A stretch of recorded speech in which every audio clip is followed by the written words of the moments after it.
The chrysalis floated before the galactic nexus, a smooth, white pearl against the dark tapestry of space and the immense, twisting metal structures of the Council Station. Inside, Envoy Li Jun fastened the final clasp on his formal suit. It was a simple, black earth design. He looked at his reflection, his Korean features calm, his eyes holding a deep, quiet tiredness. His aide, Kim Yuna, entered the ready room. She carried a data slate, her movements sharp and efficient. All final briefings are confirmed. Envoy. The council is assembled. The arbiter, Vel, will chair the session.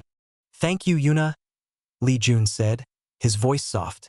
Are the cultural presentations ready? The art, the music, the history modules. All ready for transfer upon successful negotiation. She paused, looking at him. Do you think they will listen? Li Jun turned from the mirror. They will hear. Whether they listen depends on what they believe they already know about us. Remember, to most of them, we are still the new children, who built ships before we fully understood gravity. They were escorted by a pair of silent, bipedal aliens with gray, leathery skin. The corridors of the Nexus were vast, built for species of all sizes. They passed towering insectoid forms, floating gelatinous orbs, and clusters of small, furry beings that moved as one. The air smelled of ozone, strange spices, and recycled atmosphere. The grand chamber took Li Jun's breath away every time. A dome of transparent alloy showed the swirling nebula outside. The council seats rose in tiers, hundreds of them, occupied by the most powerful species in this arm of the galaxy. In the center was the speaking floor. Bathed in a soft light, at the highest podium sat Arbiter Vel. Vel was a being of gentle, phosphorescent tendrils, their body housed in a mobile tank of fluid. Their voice, when they spoke, was a melodic chime translated through the universal comms. The Galactic Council recognizes the Terran delegation from Sol 3, Vel chimed. Envoy Li Jun, you may present your petition for full membership and technology accords. Li Jun stepped into the light. Kim Yuna stood a respectful pace behind, her slate active. He bowed slightly, a human gesture he knew many would find quaint. Honored Arbiter, esteemed members of the Council, humanity comes before you not with demands, but with an open hand. For 50 years, we have been a provisional member. We have traded, we have shared our stories, we have learned your laws. Today, we ask to step from the porch into the home. We ask for full membership with all its rights and responsibilities. And we ask for the shared knowledge to help us heal our world and travel the stars as true partners, not as children needing guidance. A low murmur moved through the chamber. Then, from the military tier, a figure stood. Commander Kthar was a Threxian, a species of hardened chitin and sharp edges. He was a predator, and his posture made it clear. An open hand? Thar's voice was a harsh scrape. We see the history files of Terra. Your hands are stained with the blood of your own kind. War, pollution, endless conflict. Your biology is weak. Your bones break under minor pressure. Your skin burns under simple stars. You are a fractured, violent child race. Why should we give you the keys to the galaxy? So you can do to others what you did to yourselves. Li Jun kept his face neutral. He had expected this. Commander Kthar, our history has shadows. We do not hide them, but it is a history of learning. Yes, we fought. Then we learned to unite. Yes, we damaged our world. And now we strive every day to heal it. Our weakness, as you call it, taught us resilience, empathy, and the value of community. We offer that perspective. You offer nothing we need. Kthar shot back, stepping down to the main floor. He towered over Li Jun. Your empathy is a neurological flaw. Your resilience is just a longer death rattle. The Council's technology in the hands of your chaotic species is a threat to galactic stability. I propose not full membership, but guardianship status. The Council will administer your world, direct your development, and ensure your impulses are controlled. A cold silence fell. Guardianship was a polite word for conquest. Kim Yuna's breath hitched. Li Jun's calm remained, but his eyes hardened. Arbiter Vel, Li Jun said, turning from Kthar. Humanity has broken no laws. We have met every provision. This is not a legal proposal. It is an act of fear and aggression. Vel's tendrils stirred uneasily. The concerns for stability are noted by many members, Envoy. Your species' ascent has been alarmingly fast. Perhaps a period of closer oversight. It is not a request, Kthar interrupted, his mandibles clicking. It is a necessity for safety. Put it to a vote. Now. The vote was swift. Fear was a powerful motivator. Many species saw humanity's gentle exterior and strange history and voted for the safety of control. The vote for guardianship passed. Li Jun stood perfectly still on the speaking floor. The light felt cold.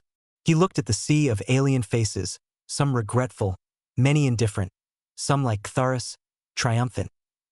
You are making a profound error, Li Jun said, his voice carrying clearly. This is not protection. It is a declaration of war upon a people who only sought peace. Kthar moved with shocking speed. He drew not a blaster but a neural disruptor, a tool for pain compliance. Your defiance proves our point, human. You need to learn your place. Envoy, Yuna cried, stepping forward. But gray-skinned guards held her back. Kthar fired.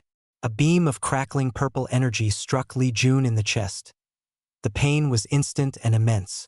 It was designed to overload every nerve ending, to feel like every cell was on fire. Li Jun's body went rigid. He dropped to his knees, muscles locking, jaw clenched so tight his teeth groaned. The council watched, some in shock, some with cold curiosity, to see the human break. But Li Jun did not scream. His eyes, wide with agony, found Kim Yuna's. In them, she saw not pleading, but a profound, deep apology. His body shook violently on the floor, absorbing the torment. After what felt like an eternity, the beam stopped. Smoke rose from the scorched fabric of Li Jun's suit. The chamber was silent, waiting for the human sobs. His surrender. Slowly, painfully, Li Jun pushed himself up onto his hands and knees. Then he stood. His movements were stiff, but his posture was straight. He turned his head, a slow, deliberate motion, to look directly at Commander Kthar. The calm weariness was gone from his eyes, replaced by something ancient and unyielding. He wiped a trickle of blood from his lip, looking at it, then at Kthar. His voice was a raw, quiet thing that carried to every corner of the silent chamber. That, he said, was a mistake. The silence in the grand chamber was heavy and complete. Every eye was fixed on the human. Smoke curled from the blackened weave of his suit. A single drop of his red blood had fallen to the polished floor, a tiny, shocking mark of violence in the sterile room. Commander Kthar stared, his compound eyes reflecting the image of the standing man. The neural disruptor was meant to reduce any being to a weeping, compliant mess. For a species as fragile as humans, it should have caused permanent nerve damage. It should have broken him. Yet Li Jun stood. His breathing was ragged, but his gaze was steady. The raw scrape of his voice hung in the air. A mistake. Arbiter Vel's fluid tank bubbled with agitation. Commander, this aggression was not sanctioned. The speaking floor is sacred. Kthar ignored Vel. His pride, the pride of a warrior species, had been stung. The human's defiance was a poison. He had to reassert dominance now in front of the entire council. Fear was the only language these creatures understood. You see, Kthar boomed, turning to the tears. No pain response, no appropriate fear. This is not a being of peace. It is a machine or something worse. It hides its true nature behind soft skin and quiet words. He gestured to his guards. Restrain it. Use the Class 10 energy binders. Let us see what it hides. From the sides, 2 Threxian guards advanced. Instead of weapons, they held thick, glowing bands of blue energy. The binders hummed with a deep power. They were used for containing creatures of immense physical strength. Raged volcanic beasts from Ktharis' homeworld, or berserk bioengineered horrors. To use them on a single human was an absurd overkill, a deliberate humiliation. Lee Jun did not move as they approached. He looked past them to Kim Yuna. She was straining against the gray aliens holding her arms, her face pale with terror and fury.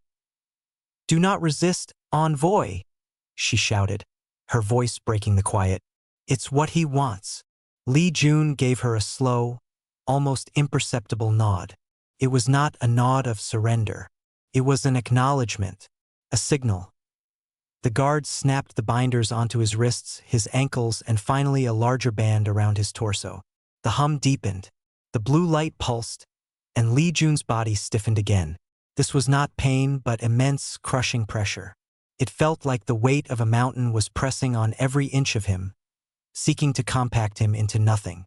The binders were also designed to suppress any unusual energy emissions, a standard precaution for unknown biology. Kthar walked a slow circle around the immobilized human. "Now, you will recant your threats. You will accept the Council's guardianship with gratitude, or we will increase the pressure until your simple bones turn to dust." He leaned in close, his sour breath washing over Lee Jun's face. "Beg." Lee Jun's head was bowed under the pressure. He spoke, his words squeezed out, but clear. "Humanity does not beg. We asked to join you. You answered with a cage." He lifted his head, a monumental effort against the energy pressing him down. His eyes met Kthar's.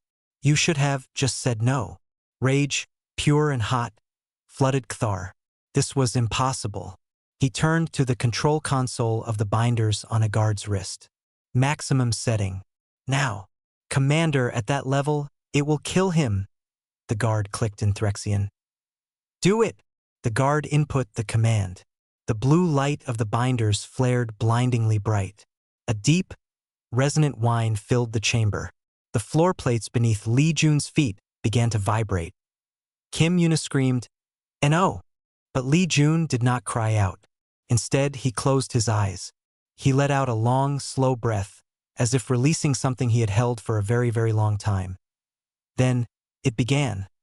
The human form of Lee Jun started to glitch. It was the only word for it.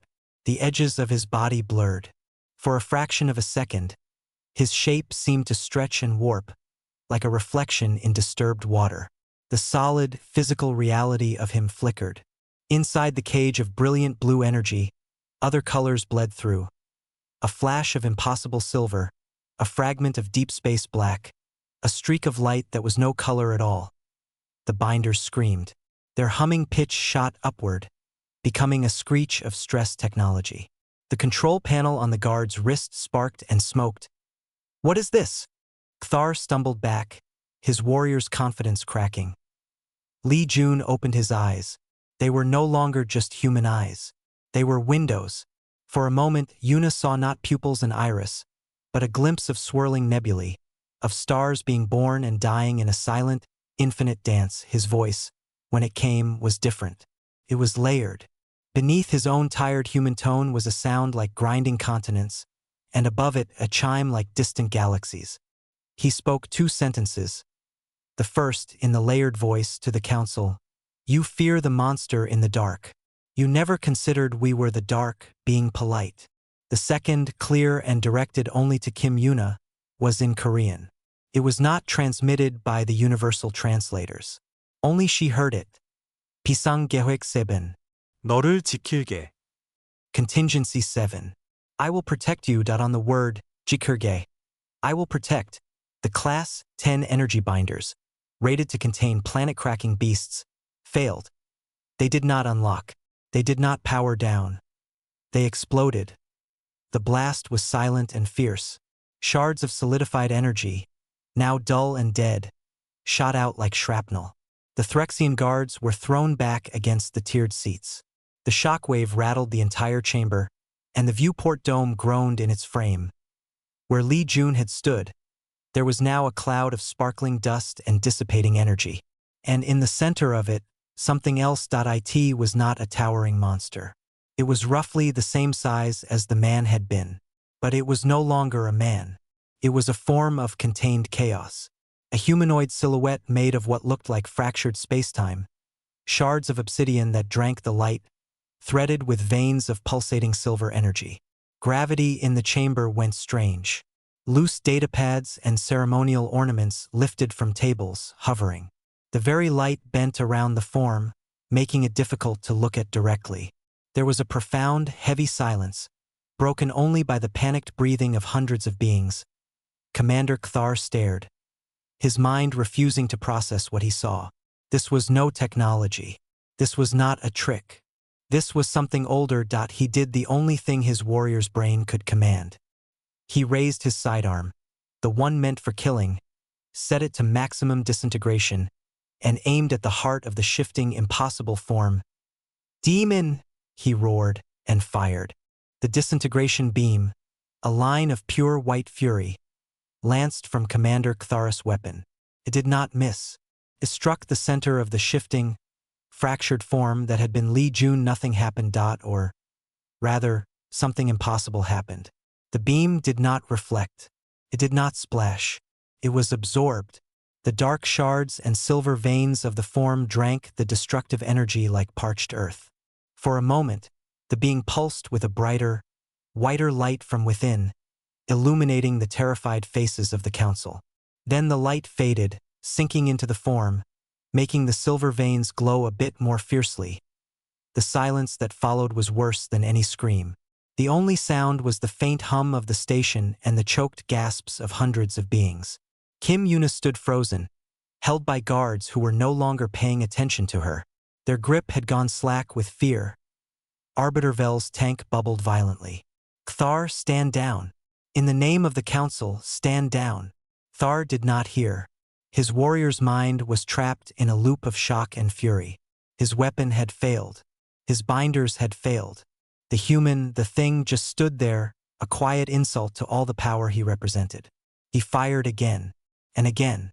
Each brilliant beam vanished into the form, each one making it seem a little more solid, a little more real in a way that hurt the eyes. After the fourth shot, the being moved. It was not an attack. It was a slow, deliberate turn of its head, or the space where a head should be, toward Commander Kthar. There was no face, no eyes, but Kthar felt the full weight of its attention. Pressure settled on him, not physical but psychic. It was the feeling of being studied by something for which he was not even a threat, but a curiosity. A mildly dangerous insect. A voice filled the chamber. It did not come from the being, but from the air itself, from the floor, from inside their own minds. It was Li Jun's voice, layered with that impossible cosmic resonance. "We learned to fold the infinite into a shape that could hold a hand. To whisper so our words would not shatter your stars. You saw the cage we built for ourselves, and called it a prison of weakness." The being took a step forward. It did not walk. The space between it and Kthar simply shortened. The floor tiles where it had stood were now perfectly smooth, as if they had been erased and remade. Panic erupted. Council members of all species scrambled from their seats, pushing toward the exits. The orderly tiers became a chaos of fleeing bodies. But the main doors did not open. They were sealed shut, their control panels dark. A gentle, irresistible force was holding everyone in the room. All except Kim Yuna. The gray aliens who had held her had let go and backed away. She stood alone in a bubble of perfect calm. Around her, the air did not shimmer. The strange, fluctuating gravity did not touch her. She was an island of normal space in the center of the storm. The being Li Jun turned its attention from the paralyzed Kthar and looked at her. The terrifying, awe-inspiring form seemed to soften at the edges. The voice in her mind was quieter, meant only for her. "I am sorry, Yuna. The contingency was never meant to be used. The limiter is broken. I cannot put it back on." She understood then. The human body was not what he was. It was a suit, a container, a limiter of unimaginable complexity and gentleness. And Kthar, with his pain and his binders, had shattered the lock. Commander Kthar found his voice, a ragged scrape. You are a weapon, a trick. All of humanity is a trick." The being turned back to him. The voice returned, louder, filling the chamber with its layered judgment. "No, you are the weapon. Your fear is your trigger. Your arrogance is your aim. We chose to be harmless. You forced us to be otherwise. As if to demonstrate, the being raised a hand, a construct of shifting dark matter and starfire. It did not gesture at Kthar. It simply gestured at the space between them. The air in that space folded. It was not an explosion. It was a silent, terrible rearrangement of reality. A section of the chamber's wall, a podium, and 3 empty council seats simply inverted. They twisted in on themselves, not breaking, but turning inside out like a glove, before snapping back into place with a sound like a deep bell. They were now made of a different, shimmering material. The physics of that spot had been rewritten. The message was clear. This power was not for punching or blasting. It was for editing, and it had been held in check by a human mind, wearing a human face. Terror, true and deep, finally replaced rage in Ktharis' hearts. He dropped his weapon. It clattered on the floor, and then floated upward, caught in the gentle, unpredictable gravity waves emanating from Li Jun. Arbiter Vel managed to speak, their chime-like voice trembling. What are you? The being considered the question. The silver veins pulsed with a slow, ancient rhythm. We are the ones who remember the silence before the first song. We wore a shape to sing along. You did not like our music, so now you hear the silence between the notes. It took another non-step, coming to stand directly before Kim Yuna.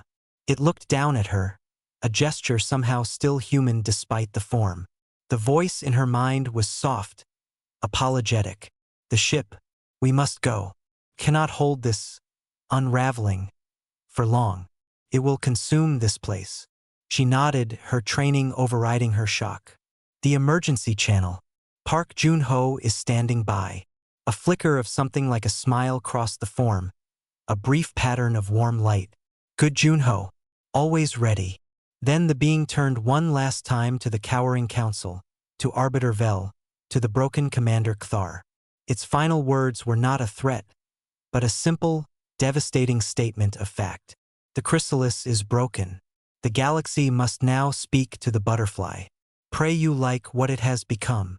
With a final pulse of light, the form wrapped a tendril of gentle darkness around Kim Yuna. The space around them wrinkled like crumpled paper. Then, in the blink of an eye, they were gone. Not vanished, but edited out of the chamber. The strange gravity ceased. Floating objects clattered to the floor. The main doors hissed open. Light and sound returned to normal. In the center of the grand chamber, where Li Jun had first fallen, only 2 things remained. The small, dry drop of his red blood, and the melted, useless remains of Commander Kthar's sidearm. The silence that remained was the silence of a world understanding, too late, that it had just kicked a sleeping giant. And the giant was now awake. Space folded. It was a gentle, sickening sensation for Kim Yuna. It felt less like moving and more like the universe taking a sharp breath in, holding it, and then breathing out with them somewhere else. There was no light, no sound, only a profound sense of displacement. Then it was over. The crisp, recycled air of the chrysalis filled her lungs. The soft white lighting of the ship's main briefing room greeted her eyes. She stumbled, catching herself on the smooth edge of the central table. Standing across from her, his face pale and his eyes wide with a controlled panic, was Park Jun-ho, the ship's liaison and communication officer. He had been watching the council feed on the main viewer. The screen was now filled with static. "Yuna," he said, rushing forward. Then he stopped, his gaze locked on what stood beside her. The being that had been Li Jun was in the room. It was different now. The form was less violent, less fractured. It had settled into a more stable silhouette, but it was still a thing of impossible substance. It was as if a man-shaped section of space had been cut away and replaced with a quiet, contained nebula. Dark blues and blacks swirling with pinpricks of silver light. Gravity in the room felt heavy, like before a storm. The light bent toward it, dimming the room. "Envoy!" Jun-ho whispered. A voice, Li Jun's but not, echoed softly in the room. "Juno, it is me. The limiter is broken. Contingency 7 is active." Jun-ho swallowed hard, his knuckles white where he gripped a datapad. He gave a sharp, professional nod. "Understood. The ship is yours." What are your orders? Seal the ship. Full quarantine protocol on this deck. No one enters. Yuna remains with me. You go to the bridge. You speak for humanity now. Tell them we are leaving. Not in anger. In sadness. Junho looked at Yuna. She gave him a shaky but determined nod. He turned and left the briefing room at a run. A moment later, a low hum vibrated through the floor as the ship's internal security fields activated, sealing the entire diplomatic deck. Yuna was alone with it. With him. She turned. The being was standing perfectly still, but the swirl of its form was chaotic, speeding up and slowing down in unpredictable bursts. It was struggling. Lee Jun, she said, forcing her voice to be calm.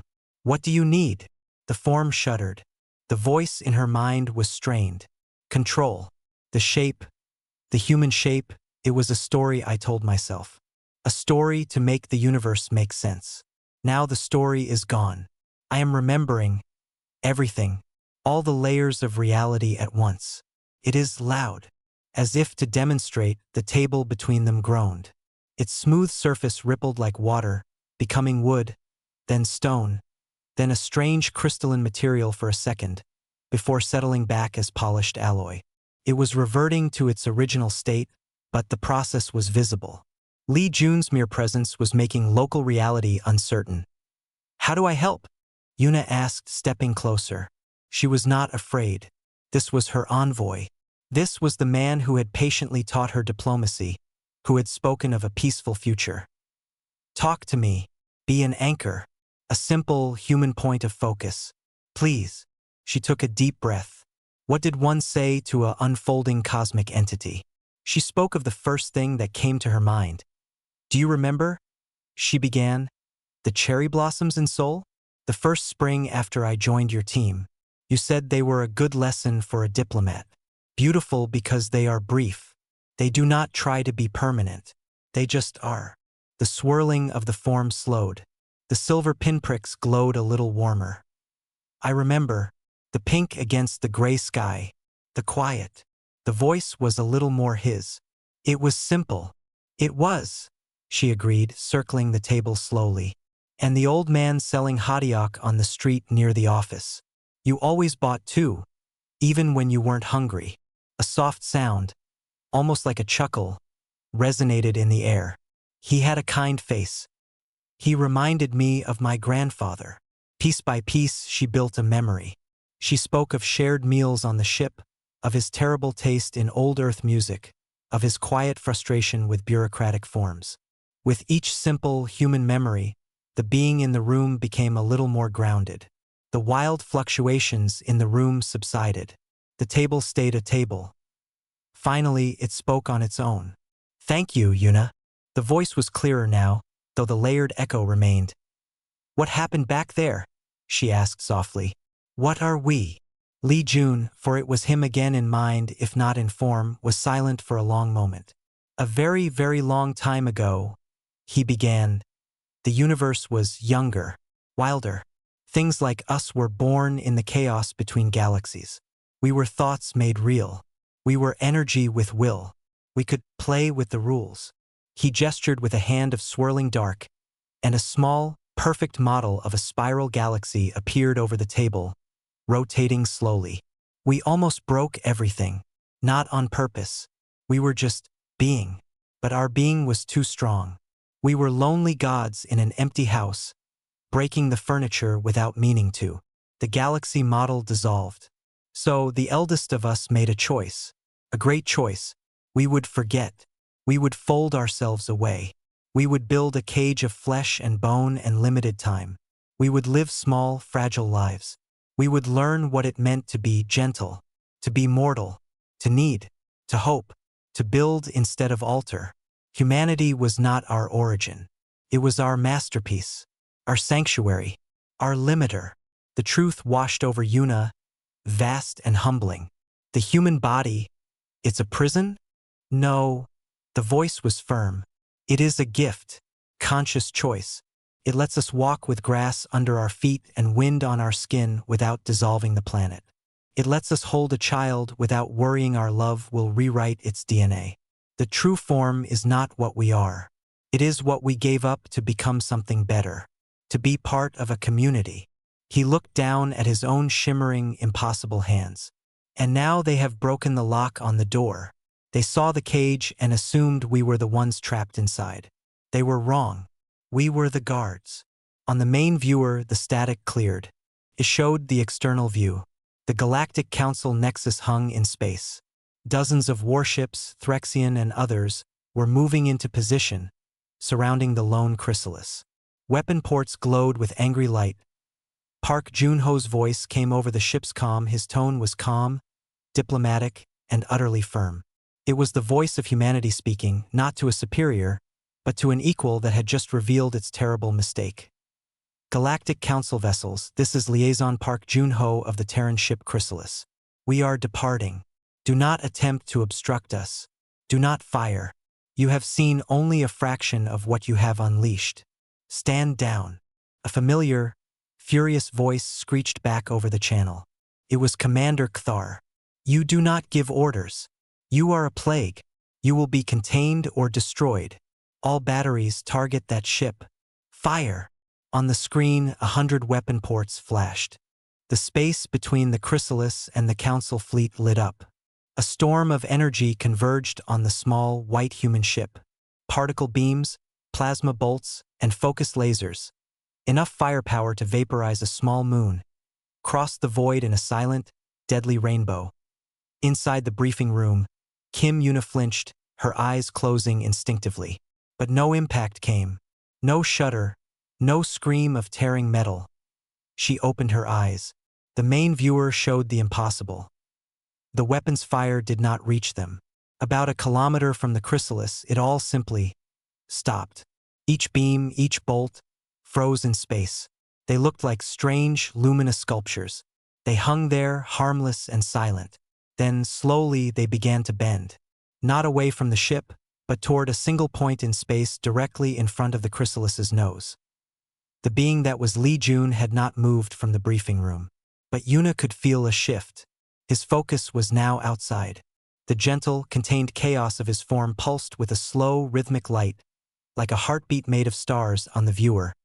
The bent streams of energy coiled into a single, blinding ball of captured fury.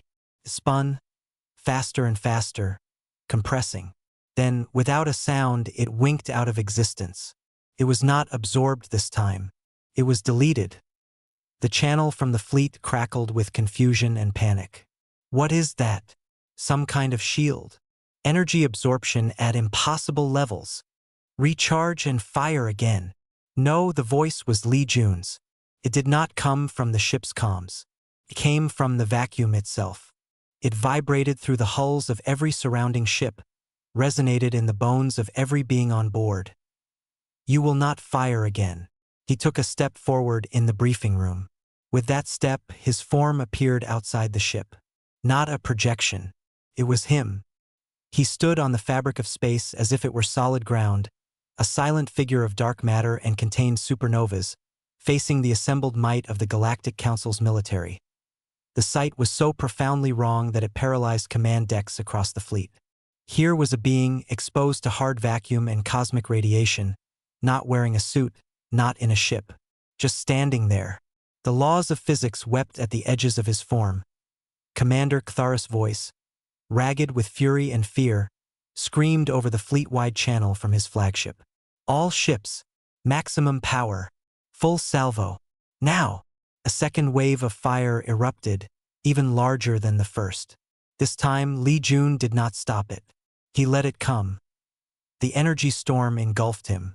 For a moment, he was lost in a sun-bright maelstrom of pure destruction. Then the light faded, that he was still there, unchanged, unharmed.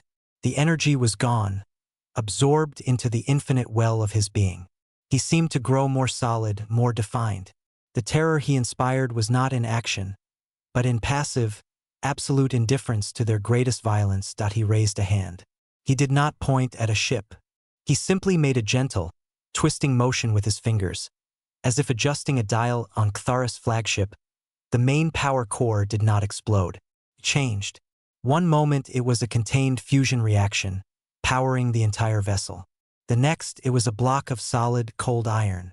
The lights, the engines, the life support, everything powered by the core went dead and silent. The great warship became a dark, cold tomb drifting helplessly. The terror became a physical thing in the fleet. Ships began to pull back, their thrusters flaring in panic. Lee Jun's cosmic voice spoke again, calm and devastating. You fight with light and heat. You think this is power. It is noise. We are the silence that comes before and after the noise. Your weapons are not threats. They are gifts. You add to what we are. He turned his attention away from the drifting flagship to the Nexus station itself. Millions lived there. His gaze seemed to soften. We do not wish to harm the innocent. You hide behind them. This is your final lesson. From within the station, in the sealed grand chamber, Arbiter Vel watched the external feeds. They saw the being turn. They felt its attention settle on the station, on the very spot where the violence had begun. Vel's tendrils were still with a dread beyond fear. This was their fault. The Council's fault. It will destroy us all, a nearby aide whispered. But Lee Jun did not attack. He showed them what true power looked like when it chose not to destroy, but to protect. A new voice, human and strained, came from the chrysalis. It was Park Jun-ho, on an open channel to the station. Arbiter Vel, this is Liaison Park. You must stop Kthar. You must order a stand down. The Envoy is holding back, but he cannot. He cannot contain it forever. Please. Vel saw the truth. The being was not launching an attack. It was a dam, holding back an ocean of reality-altering force.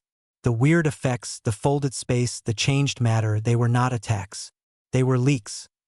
With a courage born of utter despair, Vel seized the station's main broadcast channel. Their chime-like voice rang out, aimed at the fleet at Kthar. This is Arbiter Vel. By the authority of the Galactic Council, all ships are TO stand down. Power down your weapons. Do not make another hostile move. Commander Kthar, you are relieved of command. For a moment there was only static. Then, from the dead flagship, a final, desperate signal. It was Kthar, his systems running on emergency backup. His voice was a broken, hate-filled whisper everyone heard. No, you cannot. They are a disease. A final solution is required. Initiating station self-destruct protocol. If we cannot contain it, we will erase it. Authorization Kthar 79. On the viewer, deep within the Nexus station, a terrible countdown began.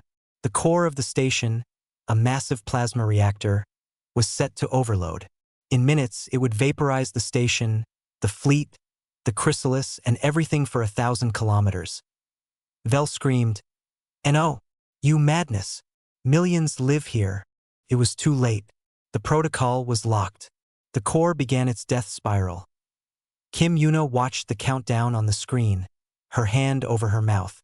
She looked at Lee Jun's form, standing between them and the fleet. His voice spoke, quiet and filled with a terrible sadness, only to her and Jun-ho on the ship. This is the choice they force upon us.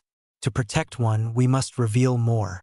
The lock is broken, and now the door must open wider. He turned from the fleet, his back now to their useless weapons. He faced the station. He raised both hands. I will not let your fear kill your children. He did not try to stop the countdown. He did not try to hack the system.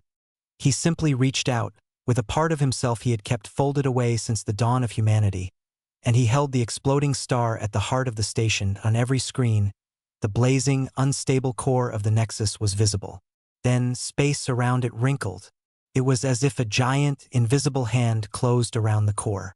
The furious light dimmed, compressed, and then vanished from sight, sealed inside a perfect, silent bubble of folded spacetime. The station shook, but it did not explode. The countdown reached 0 and nothing happened. The core was simply gone. Contained in a pocket dimension the size of a marble, held in Lee Jun's mind. The energy cost was immense. Out in space, his brilliant form flickered, dimmed.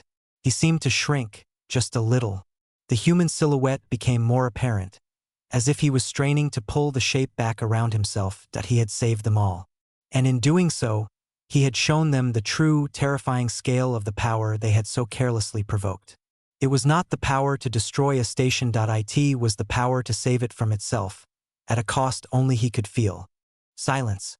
The kind of silence that comes after a great noise, deep and complete. The weapons were dark. The station hung in space, its core missing, but its millions of inhabitants alive. The fleet drifted, powerless and stunned. The being that was Li Jun floated before them all. His form was dimmer now.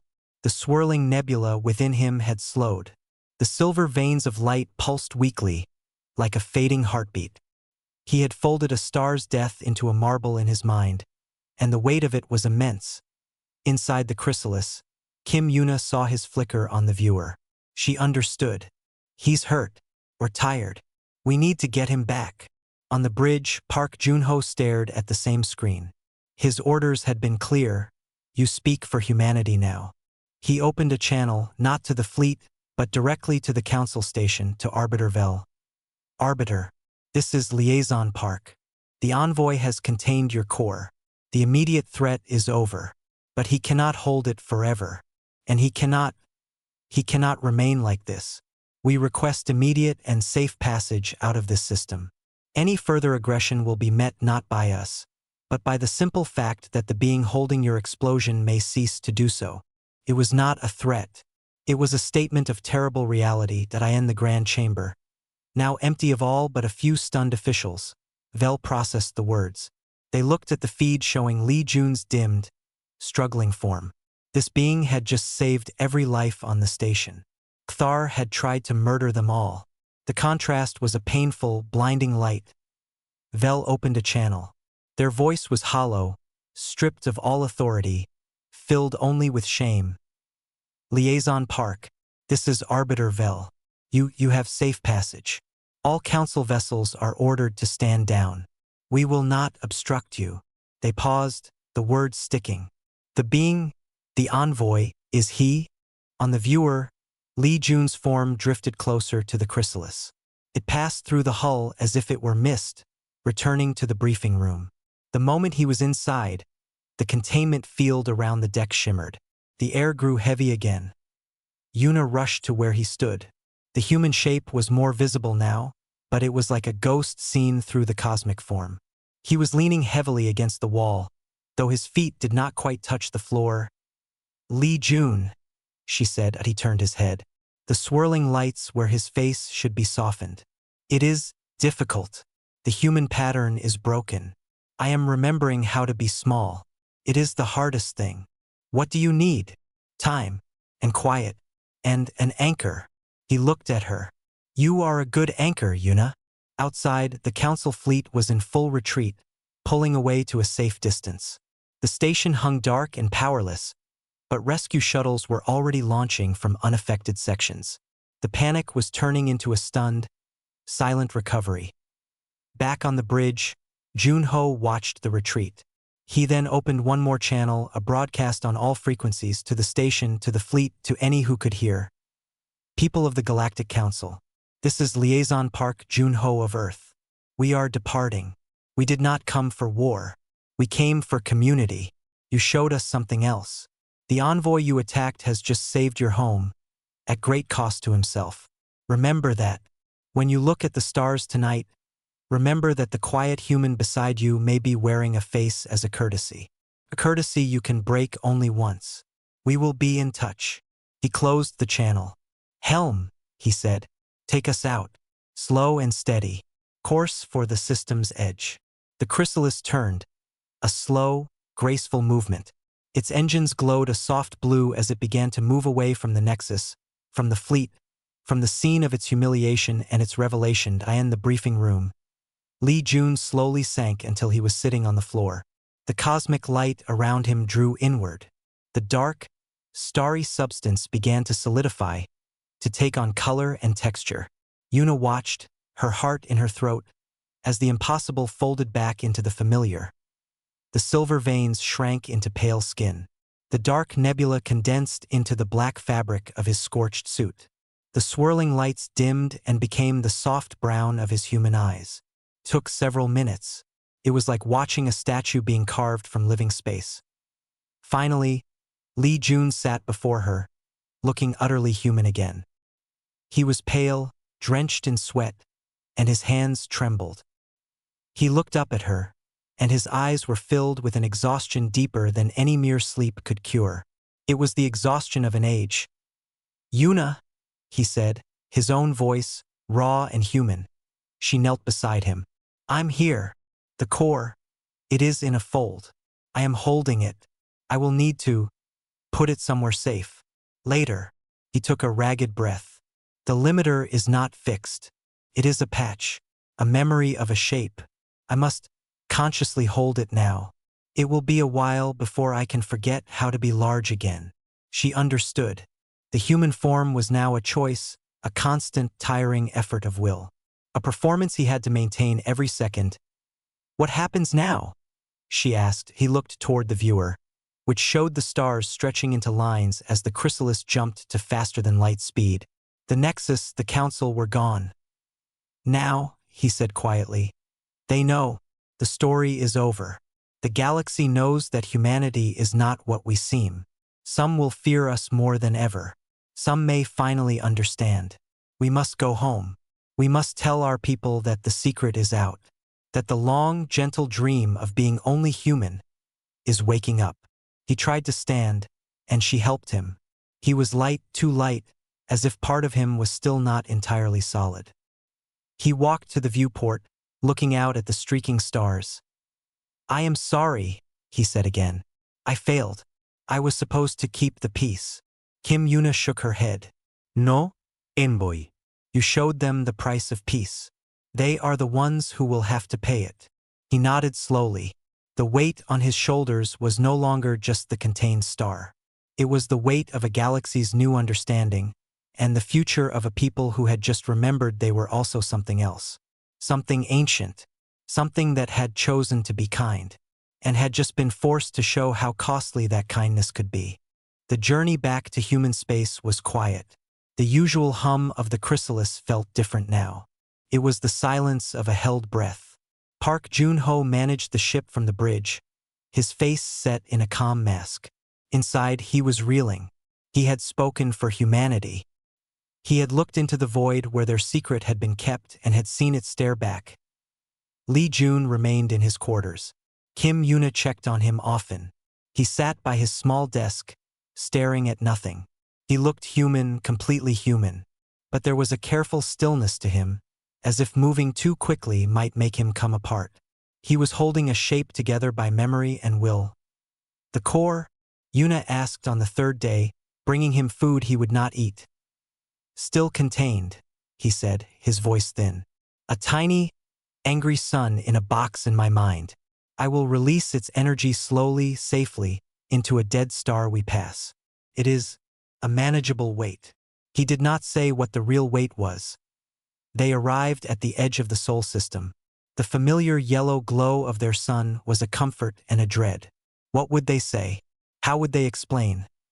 A priority channel buzzed on Lee Jun's desk. It was the Council of Earth, the unified human government. He accepted the call.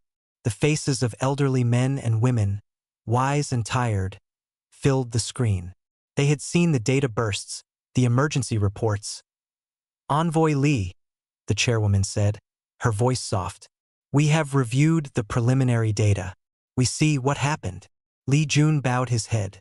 "I have broken the first accord. I have revealed us. I am sorry." One of the elders, a man with kind eyes, leaned forward. "Jun, look at me. Did you choose to reveal it?" "No, Elder Kim." "Did you use it to attack? To conquer?" "I used it to stop a station's core from exploding. To save lives." The elder nodded slowly. "Then you did not break the accord. The accord states we shall wear this form to walk among the universe without harming it. It says nothing about wearing it to die.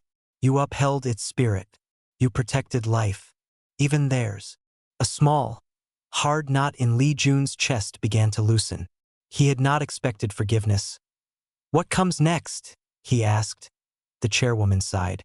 "Next, the galaxy knows. The story we lived for 10,000 years is over. We must now be what we always were, but in the open, a people of two natures. We must decide what that means. She looked at him with deep concern. And you, Envoy? Can you come back to us? Li Jun looked at his own hands. They looked solid. They felt solid. But he could feel the infinite layers beneath, like 1,000 pages of a book, all pressed into a single sheet. I am here. I am human. It is just a conscious choice now. It may always be. Then you have given us a new lesson, Elder Kim said. That being human is not a limit. It is a decision. A daily, beautiful decision. Your burden shows us its value. Come home, June. We have much to discuss. The call ended. Li Jun sat for a long time. Then he stood and walked to the ship's viewing gallery. Yuna found him there later, looking at Earth as they approached, a blue and white marble against the black. It looks small, he said. It is, she replied. And it's everything. Weeks passed on Earth. Li Jun and Yuna gave their full reports. The truth spread through the human leadership. A quiet wave of awe and fear. Plans were made. New dialogues would be needed with the galaxy. Not as eager children, but as equals who had just demonstrated a terrifying maturity point one evening. Li Jun walked in a garden at the diplomatic compound. The air was cool, smelling of wet earth and flowers. He stopped by a pond. Watching the reflection of a gnarled pine tree in the water, he felt a presence and turned. Arbiter Vel stood there, not in person but as a life-sized hologram projected from a shuttle in orbit. Their tendrils were still, their light dim. It was a request for contact, not an arrival. Envoy Li, Vel chimed softly. Arbiter, I come without a fleet. I come alone, to see, and to speak if you will allow it. Li Yun nodded. I will allow it. Vel's form seemed to wilt with relief. The station is saved. The core was restored slowly as you promised. Commander Kthar is in custody. Many voices in the council now shout. Some for war against the demons. Many more for understanding. They saw you save us from our own madness. It is hard to call a savior a monster. Li Jun said nothing. He watched a real koi fish circle in the pond. What are you? Vel asked finally, the question not a challenge, but a plea. We are what we always presented ourselves to be, Li Jun said. Beings who wish for peace. The form you attacked was not a disguise. It was a bridge. You tried to burn the bridge. You saw what lay beneath the river. It was not a monster. It was the depth of the water, asked to be shallow so you could cross. Vel digested this. And will you build the bridge again? Li Jun picked up a smooth stone from the path. He held it in his palm. With a thought so quiet it was barely a whisper. The stone floated an inch above his skin, turned slowly, and then settled back. A tiny, controlled leak of the impossible. The bridge is still here, he said. But you know now it is made of stronger stuff than you thought. You must choose to walk across knowing what is below. We will not change. We will still be human for you. But you must change. You must learn to see the depth in our simplicity. Vel was silent for a long time. We will send new ambassadors. To learn. And we will send ours, Li Jun said. To teach. And to learn in return. The hologram bowed. A deep gesture of respect. Thank you for saving my people, Envoy. Thank you, Li Jun replied. For not making me do more. The transmission ended. Li Jun was alone in the garden again. He looked up at the sky, where the first stars were beginning to appear. The galaxy was out there, vast and now knowing. It was not a comfortable feeling. It was a responsibility. He walked back to his simple room in the compound. On his desk was a single photograph in a frame. It showed a human family. A man, a woman, two smiling children. On a beach, with a sunset behind them. Ordinary. Perfect. Li Jun picked up the frame. He looked at the reflection of his own face in the glass. For a moment, as the last light of day faded, his reflection wavered.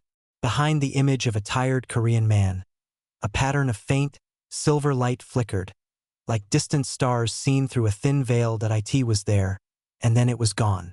A secret and a shield. Not gone, but held.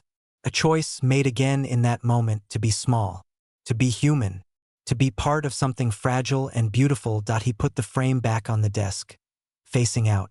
The night settled around the compound, quiet and calm. On the horizon, a single ship, not of Earth, entered orbit, its intentions marked as peaceful. The long, silent work of building a real peace, with truth on the table, had begun. It would be harder than before, but for the first time it would be honest.